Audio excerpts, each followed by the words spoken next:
What's up, nerds? This is the Bandwagon Fan. My name is AJ. I'm Josh. And welcome to episode 31 of the Bandwagon. Guys, this is a show where we talk about comics, we talk about TV shows, talk about movies, talk about video games, talk about music. There's nothing we won't cover. If it's under the sun, it's us. Isn't that right? This is us. Yeah, that's us. That's us. This is the way. How was your weekend, Josh? So far so good. It's still mighty toasty in Chicagoland. Oh yeah, it's we're baking down here in Texas, boiling alive, as I like to say. Nice. It feels like a permanent open oven. It's crazy. Yeah, I celebrated my 30th birthday. Nice. Sure? Happy belated birthday. Yeah. So we went out. We went to a comedy show. Actually, went to go see Damon Wayans. He was in Houston. It was a good time. Yeah. It was a good time. Some off-color jokes, some jokes in bad taste. Oh, that's comedy, guys. Yeah, it's comedy. Yeah. That's how that goes. That's how that goes. Yeah, man. So yeah, Josh, what do we got today, man? Well, actually, I have a question about your birthday. Oh yeah, what's up? Did you have any good food? Yeah, man, I had great food. We went to this place called Hugo's here in Houston, Mexican restaurant. I had the braised duck with mole cornbread. It was phenomenal. 10 out of 10. Wow. Really good. Okay, really good. Guys, that's high praise because AJ is a very accomplished cook and has high standards. Yeah, so. I do have high standards. My wife had a I think it was also a braised pork, and it was all really good. Had the tail. Wow. We had this like appetizers, like this red snapper ceviche. Dessert was this. They gave us two desserts actually. One for my birthday, and then we ordered another one. But they gave us like this dulce de leche walnut cake, and then they gave us this. It was flan. They called it flan con queso, but it had all this like rose petals and like I don't know. It was good. It tasted good. It worked. Okay, nice. So I was very impressed. That's awesome. Yeah. If you're listening and you've worked up an appetite, keep listening because today we're talking about the comic story Eat the Rich. It's out of Boom Studios. It's written by Sarah Gailey. You have Pius Bach on the illustrations and Roman Titov on colors. And yeah, as the story implies, Eat the Rich. There's a food component to this story. I read it as an ongoing. It's in trade now, and AJ, I had asked you to read it. Yep. So how do you feel now that you've read it? It's the first thing I thought about when I finished it, I was like, this could easily be a TV show. Okay. Yeah. This could. I don't think the story structure lends itself to like a movie, but a TV show. This could definitely work as a TV show because like a limited series or a like full like multi-season series. I can see either one, to be honest. So I think limited series are hard to make because not only do the showrunners and the authors have to know exactly how it's going to end, but if it's successful, I think every studio's fear, or I should say like, media publishers' fear is having a successful limited series show, right? Because now you can't make any more, right? So like, the one I always joke about, for example, is like Chernobyl. Yep. I'm like, Chernobyl was great, but you can't. Can't make a sequel to Chernobyl and then it happened again, right? So, thankfully. Thankfully, but yeah, you can't make a sequel to Chernobyl. But so I think that's one of the reasons why so many things stay away from like Netflix, Amazon. I think that's why they stay away from limited series because if it's successful, you want to have at least 5 to 6 seasons of that content. You know what I mean? See, that's why I'd be a terrible showrunner because I'd be like, this is good as one season, and then I will move on. And then the studio would be like, no, but we want more money. And I'd be like, no, the story is done. See, my thing is like, I think the sweet spot is 5 seasons for a TV show. I think anything that goes longer than 5 seasons you're getting into like jump the shark territory. I think we talked about that last time. Very dangerous game. You're playing a dangerous game. Anytime you go longer than 5 seasons, that's when you get a little dangerous. So I just think that this we'll talk about it throughout the episode, but I felt like Eat the Rich has like a lot of potential for there's a lot of longevity. You know what it reminded me of, and what we could talk about a little bit more. But you know what? Let's get into the conversation first, and let's tell people what this is about. Because if you're listening, you're like, what is happening? So Eat the Rich, it's the story of this couple. They just graduated college. It's Joey and Esther. Joey, she wants to go to law school. She's middle class, and she's been dating Esther for a while. They're going to go visit his family. They live in this place called Crestfall Bluffs.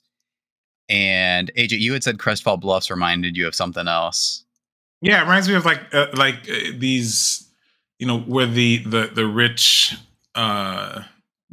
go to retreat for summer, like that in New York. They have the Catskills, for example. That one, yes. That's like this. It's like a giant camp where actually not anymore. It's actually like a mini town at this point.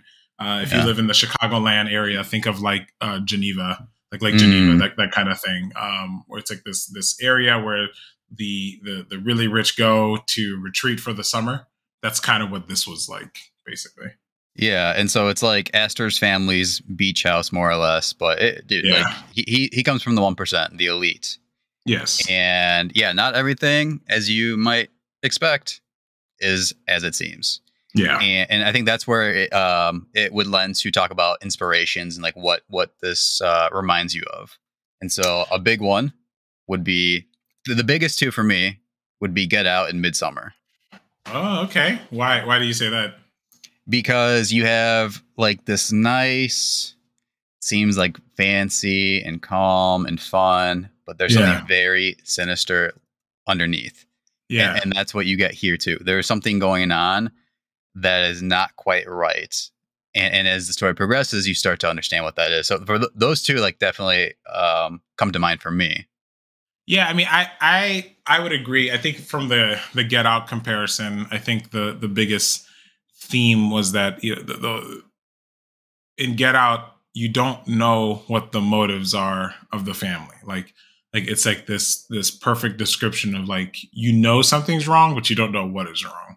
Right. It's like the animal instinct. Yes. And then I could see like the Midsummer comparison, because for those who don't know, Ari Aster, first of all, is a genius. And second of all, he's a horror genius of our generation. But I think with Midsummer, I think what I loved about that movie a lot was just this constant, I guess you can say fear. Like it does such a good job of translating like this unsettling fear. Like again, something's wrong, but you can't place your tongue, your finger on it, whatever. Like that's exactly what this comic does. Like from the jump, something's wrong, but you can't really place your finger on it, and it unravels as we get through each of the issues. The other thing that I thought that this pulled a lot of inspiration from was I don't know if you ever heard of the movie called The Box. It's basically like this couple gets a box, and if they open the box, they get $1 million, but the cost is someone dies. And like the major theme in that whole movie is just like, what does humanity cost you? Is the price of a life, is it priceless? That's kind of the idea. And then the one I just thought of, what I was going to say earlier, was this also reminded me of Squid Games. That's what I couldn't remember. But yes, it has like a lot of like, and we'll talk about why in a little bit. But like basically, like I think one of the immediate things with Squid Games isn't just that the rich use the poor for sport, basically, but the other reason is because this whole trade happens in the scope of like a summer, right? Like basically like 2 months. It's only this one town in one summer, right? Like we don't know the full scope of like how long this goes on. There could be a whole society of people that partake in the activities in this comic, and so like we don't know the scope. and that's where it really drew like the Squid Games comparison to me. That it's like this may be a bigger thing than we realize, and I think that's what it was going for. Yeah, and I think it does it successfully. Something that's cool about comics is it's always a team effort, and you whoever's on that team, each person brings something different. Like it's not just the writer, it's not just the illustrator. You people who do coloring and inking and lettering. It all comes together. And obviously not obviously, but for those who don't know, Sarah Gailey, she's a Hugo Award winner, so she's an accomplished writer. The narrative is very top notch. The writing's top notch. Pius Bach and Roman T. Duff, like they bring some really great stuff to the art too. It's very stylized, and like situations that should be normal are framed and drawn and colored in like a very sinister way. And that's where it lends to something's wrong, but you don't know what. Like I can think of like, I think really early on, just when Joe gets to the mansion, like you said, something as simple as just meeting your in-laws or your boyfriend's parents or whatever, that shouldn't really be that traumatic of an event, but there was so much anxiety from Joe, and I felt like one of the things that this comic did really well was to draw her anxiety, right? Like like if you've ever played like a game like Pictionary or something like that, I hate when you get like those words that you can't draw. You're like, how does one draw anxiety, right? And I felt like this comic did that. It did that very well, where it has this very stylized way of showing Joe's like internal dialogue, and then it does an even better way of like when she's having, I don't want to call it an anxiety attack, but these moments of like fear. You know what I mean? It does a really good job of like of stylistically showing that to you, the reader. So yeah, and like right off the bat, like to go to that point, she is having her inner dialogue while Astor is talking to her. They're driving, and the dialogue, her inner dialogue, those boxes are placed overlapping Astor's dialogue bubbles. Right, because she's thinking. It's like her own thought. Right. And like you can understand that. It's very much like I'm thinking and I hear you, but I'm not listening. Right. And that's something that like you can do in comics so well. Yeah. Like you can show both. Whereas like in just like a novel, you can't you can describe that, but you can't show it, which is I thought was a really cool thing. Or like you also have like a word or a phrase that takes up like the whole background of a panel, and it lets you know it's like a huge thought she's having, or like she's here like repeating what someone else is saying. Little things like that. Yeah. I also really liked just like the colors that they use for this. The people are all very, I guess you could say standard in terms of like just their skin tones and the way they're drawn, but the surrounding their environment, it almost gives it it's like a warm palette, and it's like a little bit like muted. But the other thing too that I think the effect that it gives is that it just gives this exotic feel, like this foreign feel, right? To where she is, because like I know in like the first, I think 3 or 4 issues, like a lot of the background characters are this like red, almost like this like Miami Nights color, like style color. Like that's like, a good, yeah. You know what I mean? Like, and I felt like the purpose for that is just to give it this tropical and exotic feel, but not in a way that seems too cartoony. If that makes any sense, right? Because like Joey, like I said, she's middle class. She does not belong here with these 1%ers, and it just does a great job of showing that, and with a color palette, and also like the shading. There's a lot of deep shadows that kind of like contrast to those warmer colors, and again, it just adds to that sinister like feeling of something is not quite right here, but you don't know what. Yeah, exactly. And I really enjoyed just the scenery, I guess you could say. Each issue, I felt like the scenery was just different, so it didn't feel like I was reading the same thing over and over again, which I thought was really cool. Yeah, which is great because like it takes place in one location. It's a huge house. It's a mansion. Like it's a literal mansion on the beach. But yeah, it's one place, and there's enough to differentiate between like the different scenes, and the fact that you have these warm colors. It's like midsummer where something scary, but like there's this colorfulness to it that like it's off-putting, and that lends itself a lot to the tone, to like this murder mystery and the drama that's ensuing behind the scenes and like slowly building up. I also wanted to just, before we move on, I just also want to shout out my favorite cover art was the third one, by the way, where it's like that picture frame, and it's I don't know if you have the same. I don't know if this is one of the ones that have like, I don't know if this is one of like the comics that have like different cover arts, but the one I have is, and I think I could maybe even show it to you. It's like this. It's to describe it to our listeners. It's like a picture frame, and split between the picture frame is kind of like, and I guess this is a good maybe tie into like what this series is, but the tone of the series is a murder mystery, right? So as we know, I think like the big and I don't know if this is spoiler territory, but Jo is uncovering essentially why she gets this very unsettled feeling about what's going on this island, right? If you remember in the beginning, Aster's very uneasy, right?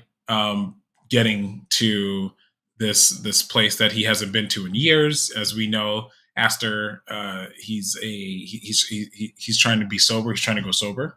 You know what I mean? So he knows that like he can. Is it fall off the wagon? Fall on the wagon? Fall off the wagon, right? Yeah. He doesn't want to. He hasn't been home or seen his friends and family sober. Yeah. So he's been away at school, and he hasn't seen them since then.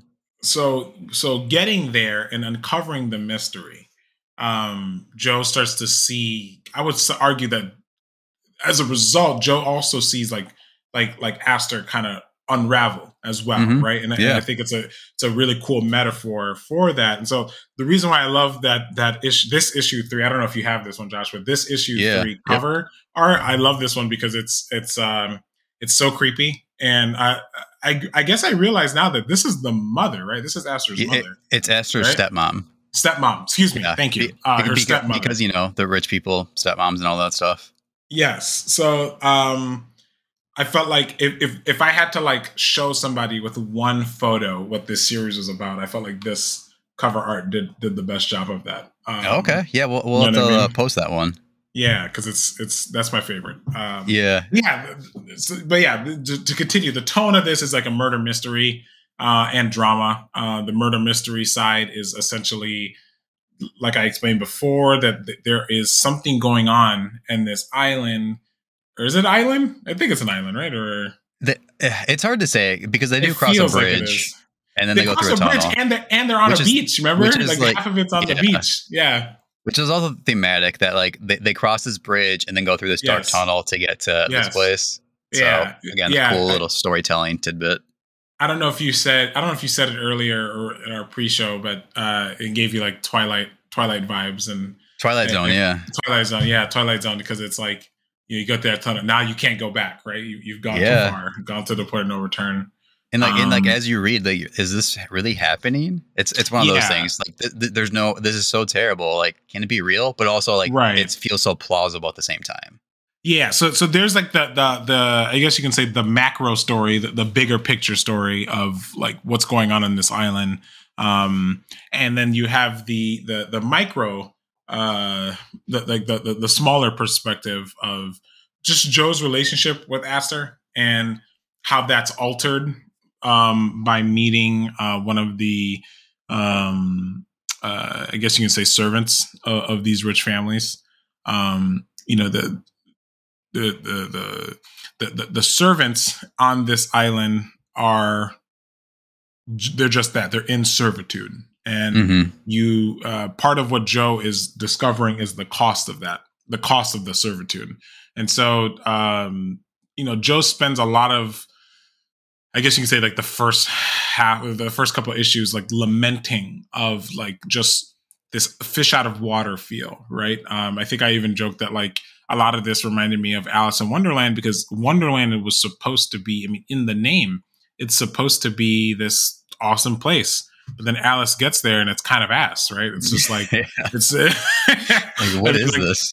The queen is like insane and she's kind of like the super oppressive person, right? It's like that kind of idea that it's like this fish out of water and the water you're out of is pretty bad. And so I think that's where like the drama component, comes in, where it's this Joe is discovering like what's important to her. You know what I mean? And I think both of those two tones, like I feel like they merge really well. Yeah, and I think that leads directly into the themes of the story of what Sarah Gailey is trying to get across. And she's not trying to be subtle. Like she's being pretty like open with what she's trying to get across. And a big one is the power dynamic, the power gap between the rich and the poor, the working class and the elite. Did you how subtle or unsubtle did you think that was? I mean, it was very on the nose. I don't think. I mean, there's no subtext with the allegory of the power dynamic that's created by the rich, and this idea of, is servitude a bad thing if the servant is aware of the conditions, right? And I think that's a very real world issue that goes on, right? This idea that people may not have a good working condition where they are, but because of the lack of resources that they may have, a lot of people don't feel like they have a choice. They have to do what they have to do to survive, or what they perceive to be the benefits of being there. I mean, you think of like the coal miners who would get black lung, but like they're making good money, or guys who work on like a crabbing, like a lobster crab boat. It's dangerous stuff. Like you could die, but you're going to get paid a lot of money. Or even people who serve our country. Like a lot of these people are put in a situation where when you take a step back, you're like, yeah, they didn't need to be there, and they know what they're signing up for. And I think that's why we're always grateful for that. But at the same time, you kind of just wish that, well, if the powers that be use their powers for everyone, then we wouldn't have to have people in these bad situations having to forfeit, compromise major components of their lives in order to be at level. You know what I mean? Agreed. And it, I guess within that is like the worldview for a working class or a working poor, or even a poor person. Okay, this is my life. This is what I'm used to. This is how it is. You flip the other side. You have the one percenter. This is my life. This is how it's supposed to be. I'm on top. Everyone else is underneath. They meet my needs. And like your worldview, like it shapes you. And you see that in this story where as you start to realize what is happening, you also have to keep in mind like worldview is at play here. Some of the stuff that's completely crazy is normal to these people. Is normal. Yeah. And I think that's another good point, that that worldview is totally distorted because of how much excess one lives versus another, right? Like me, from a personal perspective, I don't have a problem with rich people, right? We all get dealt cards in life, and a good poker player will tell you it's not the hand you're dealt, it's the opponent you play. So I'm not ever going to fault a rich person for being rich. At the same time, I also do think that what this comic is trying to really convey is that the rich have a very distorted perspective of life, of what humanity is, and I think that was drawn very, very well in the portion on the latter half of the, I think it was issue 4 or 5, when Aster's father is telling the housekeeper that she needs to stay, right? And she's trying to explain to him that she's, I have to go, I have to get my son the treatment he needs. And Aster's father then makes a decision that to the normal, to the layman, it would just seem insane. But that's where their perspective is. It's like, if I can't have this thing, no one can have this thing, right? And I also, I thought that theme was very emblematic in just the root problem that's going on the island. It's this idea that like these people have every resource, everything available to them, but that's not enough. They have to take it a step further. And I think it just feeds into this idea that it's like, do the rich know a bound, right? Is there a limit to how much they feel that they are entitled to, right? I think that's a really big theme. Yeah, it's like the addictiveness of wealth, of prestige, of power. Yeah, both to that and even just to like tangible things. Like Aster, he's trying to go sober, and you start to see him unravel. And again, like it's this idea of your surroundings, how that impacts your mental health, how it can influence addiction, like what you think you need, what you think you're owed. Yeah. And like, because Aster and Joey, like they come from different places. They're coming at things from different places too. They're both anxious about this, but for different reasons. And it's just the idea of where you come from can like how it really does shape you for better or for worse. And also to paint to what you just mentioned stronger, I think a really interesting scene was when Joe is at a party. And this is a party. My wife tells me this all the time, that like when I take her somewhere, I can't just leave her. I can't just leave her there. She doesn't know anyone there. I can't just sit her down somewhere and be like, all right, I'm out. Right. And I think that created such like a gap between Aster and Joe in this comic, where it's like Aster doesn't understand where Joe is. Like they're not level. You know what I mean? Yeah.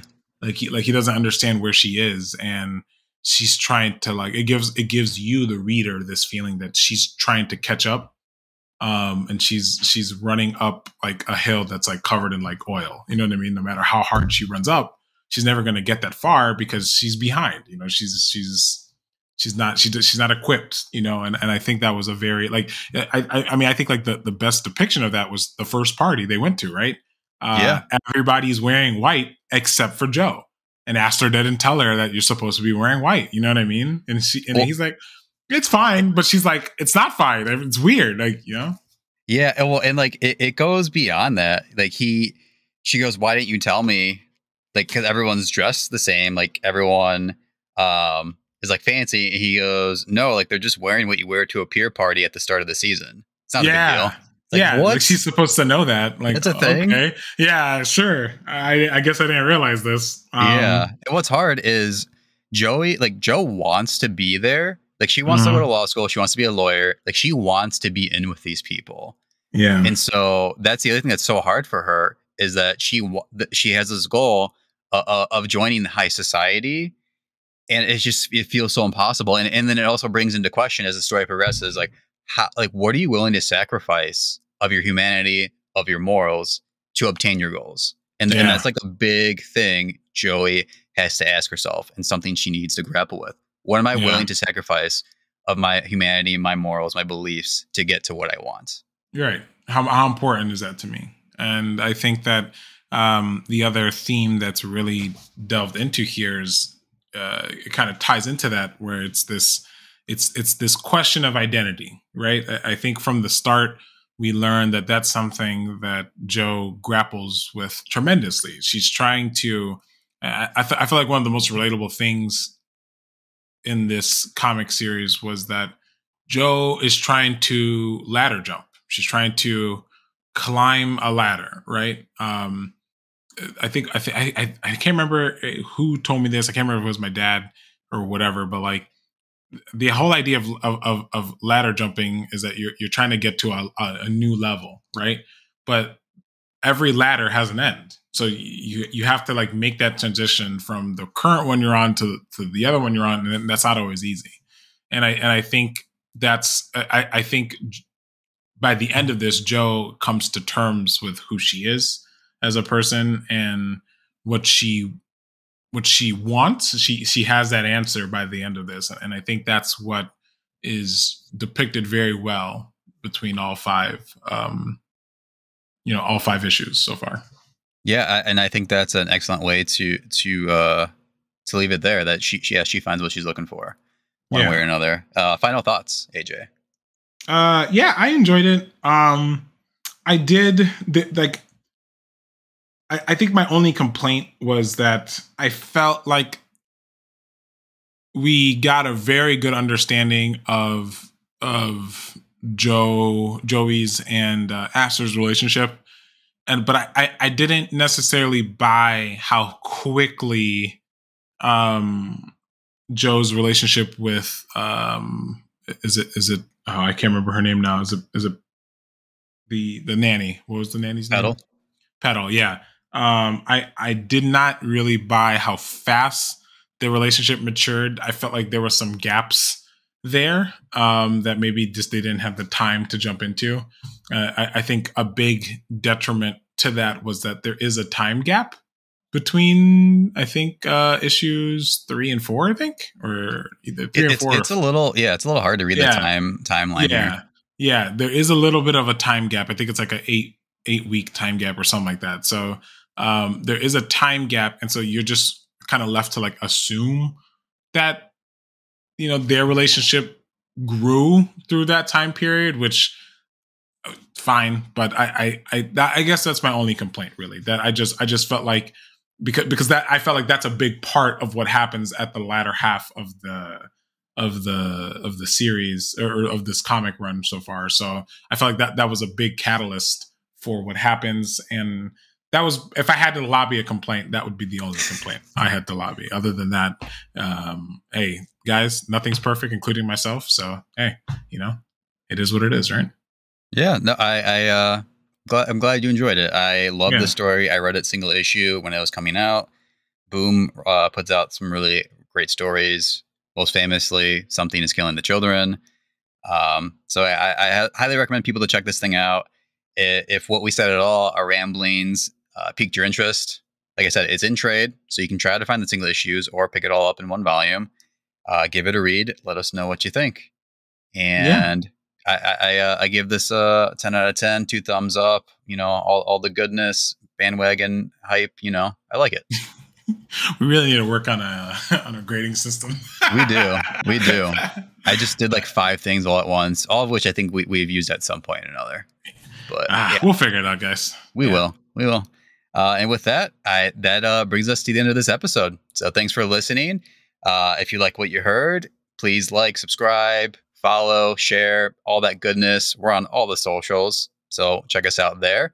You can find our other episodes basically anywhere you listen to a podcast, because we know we're your favorite. So check us out. And yeah, we'll catch you in the next one. Thanks for listening. Bye. Thanks. Bye.